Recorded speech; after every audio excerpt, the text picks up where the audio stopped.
Hello, my name is Judith Sepulveda, and this is my recorded discussion for the music of depression. So the first song, it's called Nobody Knows You When You're Down and Out, and I interpreted this song as, in the beginning of the song, he's talking about how he had so much money, like so much to spare, and he would waste it any chance he would get. He would even invite his friends over, and everyone would love him because he just invited everyone out.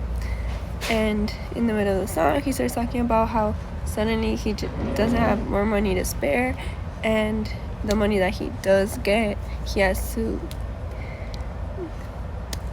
take care of it. He can't be spending it as often anymore because there's no more money.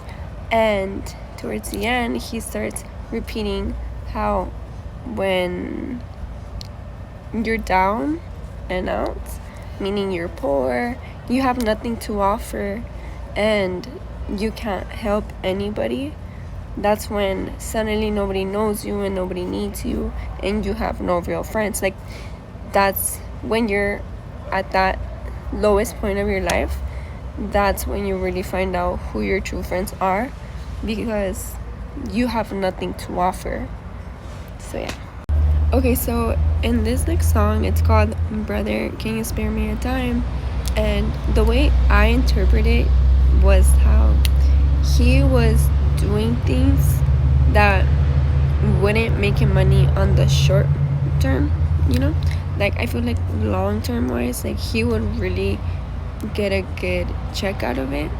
And everyone would try to tell him, like, you're chasing a dream.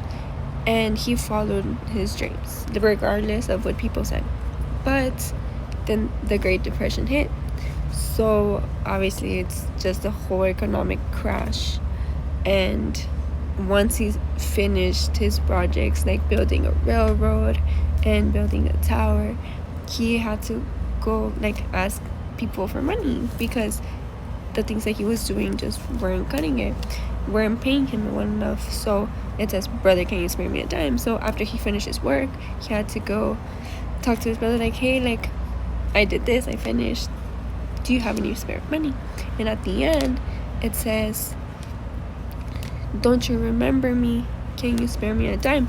And I feel like it got so, like, maybe his brother got so fed up with, like, lending him money that he just had to, like, go to his last resources and ask people that he met maybe once or twice because the economy was that bad.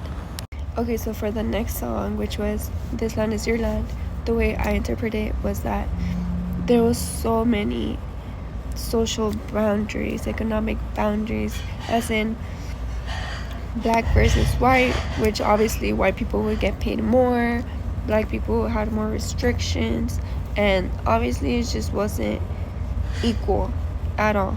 And in this song, it's like, this land is your land, this land is my land. Like, honestly, I think just people are the same, and they're trying to get everyone else to see that this is just a shared place for everyone. For the part that says, there was a big high wall there that tried to stop me, a sign was painted, said private property, but on the back side it didn't say anything. This time was made for you and me. I think that he meant as in, like, the restrictions for black people and white people is like, they had a wall, and like you can see like private property, so you can't go there. But on the other side, he mentioned that there's nothing on the other side, so the white people had more freedom to do whatever they wanted and less restrictions, little to no restrictions, and black people had to live with, you can't do this, you can't go this, you can't wear this or that. And that's how I interpreted the song. So yeah.